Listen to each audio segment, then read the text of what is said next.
Isang maganda, mapagpala, mapagbiyaya at makadiyos po ng umaga sa bawat isa. Big shout out po sa bawat isa. May the blessings of our God Almighty be upon each of you.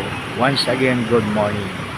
Mga kaibigan, ang inyong bangit likod ay dito po ngayon sa Aurora Boulevard, Pasay City.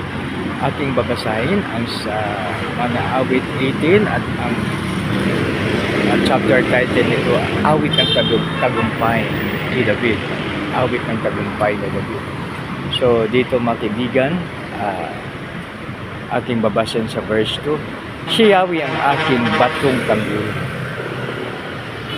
Purinawa ang Diyos sa pagbasa ng kanyang salita. No? So Yahweh ay ating batong tanggulan.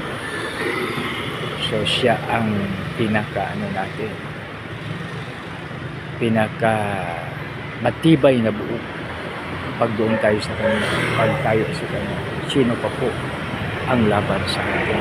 Wala na, no? Dahil siya ang hari ng mahari, Diyos ng mga Diyos, at Panginoon ng Panginoon. Kaya tayo ay panalo pag tayo ay sa ating Panginoon.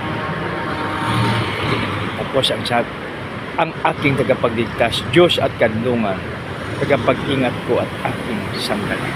Sanggalang natin ang ating Panginoon. Kaya pag tayo ay sa ating Panginoon, tayo ay well protected. Mga kaibigan, sa muli, isang maganda, mapagpala, mapagbiyaya at makadiyos po na baga sa bawat isa. God bless us all.